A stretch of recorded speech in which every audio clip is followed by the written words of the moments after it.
Hello' everyone, সকলোকে স্বাগতম জনাইছোঁ আমাৰ অন্য এটি ভিডিঅ'লৈ। মই হৈছোঁ পাৰভেজ আৰু আপোনালোকে সকলোৱে চাই আছে আপোনালোকৰ YouTube channel study with Parvez. বন্ধুসকল, আমি পলিটি ৰিলেটেড এটা ছিৰিজ আৰম্ভ কৰিছোঁ। ইয়াৰে আজি পাৰ্ট 2 হয়। এই ছিৰিজত আমি ইণ্ডিয়ান পলিটি এণ্ড কনষ্টিটিউশ্যনক এটা চিৰিয়েলকৈ ডিছকাছ কৰি যাম। প্ৰথমটো ক্লাছত আমি সংবিধান আৰু সংবিধানৰ বিষয়ে আলোচনা কৰিছোঁ। আজিৰ ক্লাছত আমি হিষ্টৰিকেল বেকগ্ৰাউণ্ড অফ ইণ্ডিয়ান কনষ্টিটিউশ্যনৰ লগতে প্ৰিয়াম্বেল বা প্ৰস্তাৱনা আৰু চ'ৰ্চ অফ ইণ্ডিয়ান কনষ্টিটিউশ্যন বা ভাৰতীয় সংবিধানৰ উৎসসমূহৰ বিষয়ে আলোচনা কৰিম আৰু এনেকৈ আমি চিৰিয়েল ৱাইজকে ডিছকাছ কৰি যাম। অসম চৰকাৰৰ হ'বলগীয়া যিমান প্ৰতিযোগিতামূলক পৰীক্ষাত পলিটি ৰিলেটেড যিসমূহ কুৱেশ্যন অহাৰ চান্স আছে, তেনে কুৱেশ্যনসমূহ এই ছিৰিজত অনাৰ চেষ্টা কৰা হৈছে। যিসকলে আমাৰ চেনেলটো ছাবস্ক্ৰাইব নাই কৰা, তেওঁলোকে প্লিজ চেনেলটো ছাবস্ক্ৰাইব কৰি ল'বা। তেন্তে বেছি দেৰি নকৰি আৰম্ভ কৰোঁ আজিৰ ক্লাছটো।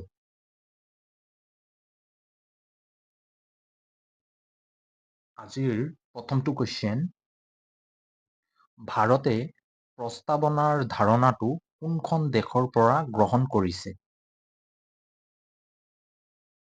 4টা অপশ্যনৰ ভিতৰত উত্তৰ হ'ব আমেৰিকাৰ পৰা। ভাৰতে প্ৰস্তাৱনাৰ ধাৰণাটো আমেৰিকা যুক্তৰাষ্ট্ৰৰ পৰা গ্ৰহণ কৰিছে। ভাৰতে কেৱল আমেৰিকা যুক্তৰাষ্ট্ৰৰ পৰা প্ৰস্তাৱনাৰ ধাৰণাটোৱেই গ্ৰহণ কৰা নাই, আন কিছুমান বিষয়সমূহ গ্ৰহণ কৰিছে। সেইসমূহ হ'ল, প্ৰথমটো হ'ল মৌলিক অধিকাৰৰ ধাৰণা। এইটো এটা গুৰুত্বপূৰ্ণ কুৱেশ্যন হয়। প্ৰায় কম্পিটিটিভ এক্সামত এই কুৱেশ্যন অহা দেখিবলৈ পোৱা যায় যে ভাৰতৰ সংবিধানৰ মৌলিক অধিকাৰৰ ধাৰণাটো ভাৰতে ক'ৰ পৰা লৈছে। দ্বিতীয়টো হ'ব ন্যায়পালিকাৰ স্বাধীনতা। তৃতীয়টো হ'ব ৰাষ্ট্ৰপতি আৰু তেওঁৰ ক্ষমতা, আৰু চতুৰ্থটো হ'ব উপৰাষ্ট্ৰপতি আৰু তেওঁৰ ক্ষমতা। ভাৰতে আমেৰিকা যুক্তৰাষ্ট্ৰৰ পৰা আটাইতকৈ বেছি বস্তু ভাৰতৰ সংবিধানত লৈছে। তাৰ কাৰণে আমি ক'ব পাৰি ভাৰতৰ সংবিধান এখন দীঘল সংবিধান হয়, লিখিত আৰু দীঘল সংবিধান, কাৰণ ভাৰতে বহু ৰাষ্ট্ৰৰ পৰা বহু বিষয়সমূহ গ্ৰহণ কৰিছে। মই অলপ এক্সপ্লেইন কৰি যাম, এইখিনি মনত ৰখাৰ চেষ্টা কৰিবা বা নোট কৰিব চেষ্টা কৰিবা। নেক্সট কুৱেশ্যন, আজিৰ দ্বিতীয়টো কুৱেশ্যন, সংবিধানৰ খচৰা সমিতিৰ এজন সদস্য অসমৰ আছিল, তেওঁ কোন আছিল? উত্তৰ মহম্মদ ছাদুল্লাহ। নেক্সট কিছুমান পইণ্ট আছে, এইখিনি চাই যাম। সংবিধানৰ যি খচৰা সমিতি আছিল, ইয়াৰ পৰা 3টা কুৱেশ্যন প্ৰায় এক্সামত দেখিবলৈ পোৱা যায়। প্ৰথমটো কুৱেশ্যন আহে, সংবিধানৰ খচৰা সমিতিৰ সভাপতি কোন আছিল? তেওঁ হ'ব ডক্টৰ B.R. আম্বেদকাৰ। দ্বিতীয়টো কুৱেশ্যন আহে, সংবিধানৰ খচৰা সমিতিৰ গঠন কেতিয়া কৰা হৈছিল? 1947 চনত সংবিধানৰ খচৰা সমিতিৰ গঠন কৰা হৈছিল। ইয়াৰ লগতে আন কুৱেশ্যন আহে, সংবিধানৰ খচৰা সমিতিত থকা অসমৰ এজন সদস্য, তেওঁ হ'ল মহম্মদ ছাদুল্লাহ। ইয়াৰ উপৰিও এটা কুৱেশ্যন আহিব, ধৰা তলত দিয়া থাকিব 4জনৰ ভিতৰত কোনজন সংবিধানৰ খচৰা সমিতিৰ সদস্য নহয়। এইখিনি জানিব হ'লে তোমালোকক সংবিধানৰ খচৰা সমিতিৰ যিসকল সদস্য আছে তেওঁলোকৰ নাম মনত ৰখাৰ প্ৰয়োজন আছে। আমি যদি চাওঁ, সংবিধানৰ খচৰা সমিতিৰ সভাপতি আছিল ডক্টৰ B.R. আম্বেদকাৰ। দ্বিতীয়জন সদস্য আছিল আল্লাদি কৃষ্ণস্বামী আয়াৰ। তৃতীয়জন আছিল গোপাল স্বামী আয়েংগাৰ। চতুৰ্থজন আছিল K.N. মুন্সী। পঞ্চমজন আছিল মহম্মদ ছাদুল্লাহ। 6 নম্বৰজন আছিল B.N. মিত্ৰ আৰু 7 নম্বৰজন আছিল D. খৈতান। এইটো গুৰুত্বপূৰ্ণ হয়, এইখিনি নোট কৰি ল'বা, এক্সামত আহিব ইয়াৰ পৰা কুৱেশ্যন। নেক্সট কুৱেশ্যন, তৃতীয়টো কুৱেশ্যন, ভাৰতৰ সংবিধানৰ পিতৃ হিচাপে কাক জনা যায়? উত্তৰ ডক্টৰ B.R. আম্বেদকাৰক ভাৰতৰ সংবিধানৰ পিতৃ হিচাপে জনা যায়। নেক্সট কুৱেশ্যন, আজিৰ চতুৰ্থটো কুৱেশ্যন, ভাৰতে কোনখন দেশৰ পৰা সংসদীয় ব্যৱস্থাক ভাৰতৰ সংবিধানত অন্তৰ্ভুক্ত কৰিছিল? সংসদীয় ব্যৱস্থা বা সদনীয় ব্যৱস্থা? উত্তৰ, ব্ৰিটেইনৰ সংবিধানৰ পৰা ভাৰতে সংসদীয় ব্যৱস্থাক গ্ৰহণ কৰিছে। ইয়াৰ লগতে আন এটা গুৰুত্বপূৰ্ণ পইণ্ট হয়, ব্ৰিটেইনৰ পৰা ভাৰতে একক নাগৰিকত্বৰ ধাৰণাটো গ্ৰহণ কৰিছে। নেক্সট কুৱেশ্যন, ভাৰতৰ সংবিধানৰ প্ৰস্তাৱনাৰ কোন চনত সমাজবাদী, ধৰ্মনিৰপেক্ষতা আৰু একতা আদি বিষয়সমূহ অন্তৰ্ভুক্ত কৰিছে? উত্তৰ, 1976 চনত ভাৰতৰ সংবিধানৰ প্ৰস্তাৱনাত সমাজবাদী, ধৰ্মনিৰপেক্ষতা আৰু একতাৰ ধাৰণাটোক প্ৰস্তাৱনাত অন্তৰ্ভুক্ত কৰা হৈছে। আৰম্ভণিত প্ৰস্তাৱনাত এই তিনিটা বিষয় নাছিল। এইটো 42 এমেণ্ডমেণ্টৰ ভিত্তিত ভাৰতৰ সংবিধানত 1972 চনত অন্তৰ্ভুক্ত কৰা হৈছে। 42 এমেণ্ডমেণ্টক মিনি কনষ্টিটিউশ্যন বুলি কোৱা হয়। যিখিনি পইণ্ট কৈছোঁ, এই পইণ্টখিনি বহু গুৰুত্বপূৰ্ণ কুৱেশ্যন হয়। ভাৰতৰ সংবিধানৰ 42 এমেণ্ডমেণ্টক মিনি কনষ্টিটিউশ্যন বুলি কোৱা হয়। 42 এমেণ্ডমেণ্টৰ ভিত্তিত ভাৰতৰ সংবিধানৰ প্ৰস্তাৱনাত সমাজবাদী, ধৰ্মনিৰপেক্ষতা আৰু একতাৰ আদি বিষয়সমূহ প্ৰস্তাৱনাত অন্তৰ্ভুক্ত কৰা হৈছে। আৰম্ভণিত এই বিষয়সমূহ নাছিল। নেক্সট কুৱেশ্যন, মই যিখিনি এক্সপ্লেইন কৰি গৈছোঁ এইখিনি নোট কৰাৰ চেষ্টা কৰিবা। ভাৰতৰ সংবিধান হ'ল এখন গোপন দলিল। এই কথাটো কোনে কৈছিল? উত্তৰ, ডক্টৰ B.R. আম্বেদকাৰে এই কথাষাৰ কৈছিল। নেক্সট কুৱেশ্যন, ভাৰতৰ সংবিধানৰ কোনটো অংশক সোল অফ ইণ্ডিয়ান কনষ্টিটিউশ্যন বুলি কোৱা হয়? উত্তৰ, প্ৰস্তাৱনাক ভাৰতৰ সংবিধানৰ সোল অফ ইণ্ডিয়ান কনষ্টিটিউশ্যন বুলি কোৱা হয়। ইয়াৰ পৰা দুটা কুৱেশ্যন আহে। আন এটা কুৱেশ্যন হ'ল, যদি কুৱেশ্যনটো সোধে ভাৰতৰ সংবিধানৰ কোনটো অনুচ্ছেদক সোল অফ ইণ্ডিয়ান কনষ্টিটিউশ্যন বুলি কোৱা হয়, তেনেহ'লে হ'ব আৰ্টিকেল 32। যদি আৰ্টিকেল সোধে তেনেহ'লে সোল অফ ইণ্ডিয়ান কনষ্টিটিউশ্যন কোনটো আৰ্টিকেলত কোৱা হৈছে, তেনেহ'লে হ'ব আৰ্টিকেল 32। যদি কুৱেশ্যনত সোধে কোনটো অংশক সংবিধানৰ সোল অফ ইণ্ডিয়ান কনষ্টিটিউশ্যন বুলি কোৱা হৈছে, প্ৰস্তাৱনা। বহু গুৰুত্বপূৰ্ণ কুৱেশ্যন হয়। নেক্সট কুৱেশ্যন, ভাৰতীয় সংবিধানৰ প্ৰস্তাৱনাৰ কিমান প্ৰকাৰ ন্যায়ৰ বৰ্ণনা কৰা হৈছে? উত্তৰ, তিনিটা ন্যায়ৰ কথা বৰ্ণনা কৰা হৈছে ভাৰতৰ সংবিধানৰ প্ৰস্তাৱনাত।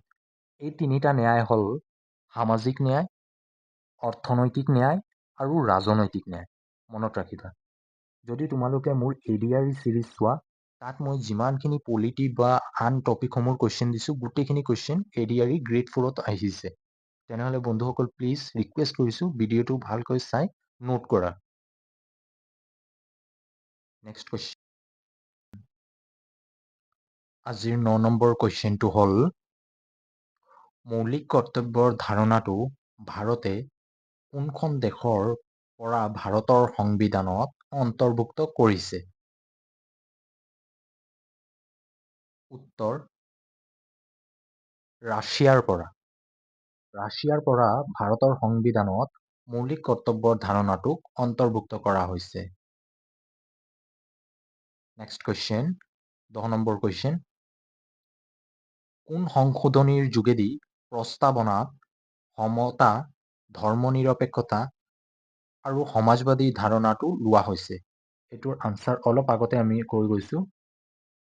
উত্তৰ, 42 এমেণ্ডমেণ্টৰ ভিত্তিত ভাৰতৰ সংবিধানৰ প্ৰস্তাৱনাত এই তিনিটা বিষয় সমতা, ধৰ্মনিৰপেক্ষতা আৰু সমাজবাদী ধাৰণাটো অন্তৰ্ভুক্ত কৰা হৈছে। নেক্সট কুৱেশ্যন, সংবিধানৰ প্ৰস্তাৱনাত থকা লিবাৰ্টি, ইকুৱেলিটি এণ্ড ফ্ৰেটাৰ্নিটি আদি বিষয়সমূহ কোনটো বিপ্লৱৰ পৰা লোৱা হৈছে? উত্তৰ হ'ব ফৰাচী বিপ্লৱৰ পৰা। নেক্সট কুৱেশ্যন, সংবিধানৰ পাতনি বুলিলে কাক কোৱা হয়?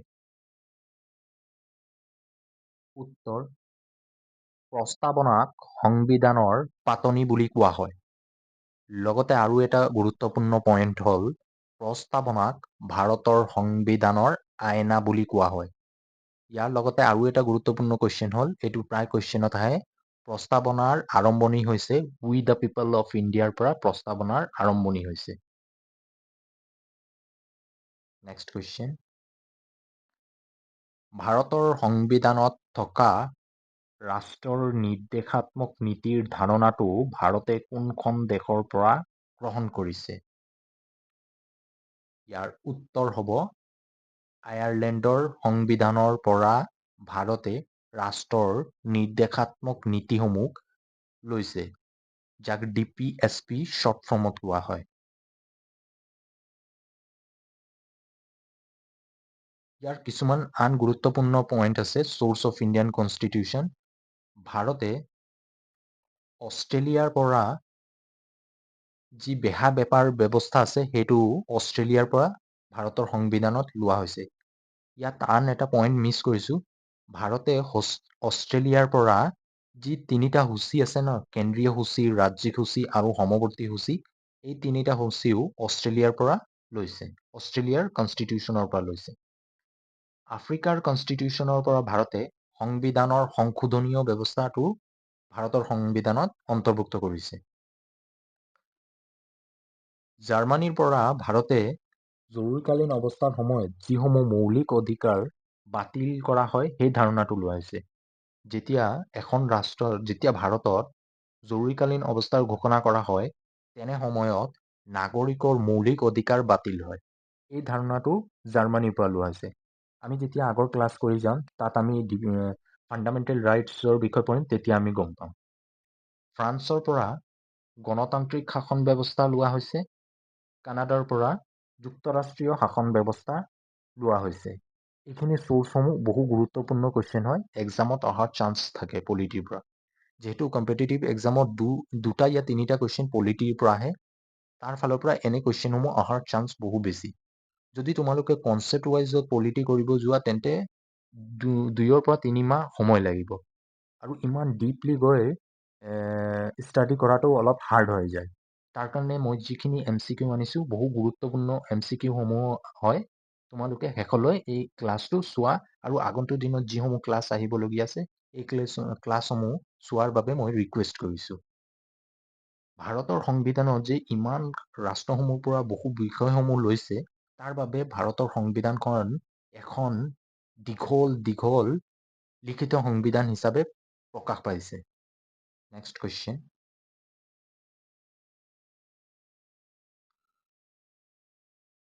ভাৰতৰ সংবিধানত বৰ্তমান কিমানটা অনুচ্ছেদ আছে? উত্তৰ হ'ব 448টা অনুচ্ছেদ ভাৰতৰ সংবিধানত বৰ্তমান সময়ত আছে।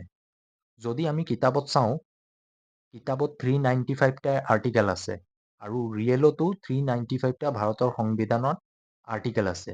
যেতিয়া সংশোধন কৰা হয়, আৰ্টিকেল বৃদ্ধি নহয়, যিসমূহ আৰ্টিকেল আছে তেনে আৰ্টিকেলসমূহৰ লগত ABC লগাই দিয়া হয়, যাৰ ফলত এই আৰ্টিকেলসমূহ বৃদ্ধি পোৱা যায়। এক্সাম্পল হিচাপে আমি লৈ লওঁ 21 আৰ্টিকেল, য'ত স্বাধীনতাৰ বিষয়ে বৰ্ণনা কৰা হৈছে। 21A আৰ্টিকেলত আমি বৰ্ণনা কৰা হৈছে 6 পৰা 14 বছৰৰ ল'ৰা ছোৱালীক বাধ্যতামূলক স্কুল যোৱা। ইয়াৰ বাবে এই আৰ্টিকেলসমূহ বৃদ্ধি পোৱা যায়। আৰম্ভণিত আছিল 395টা আৰ্টিকেল, বৰ্তমানত হৈছে 448টা আৰ্টিকেল।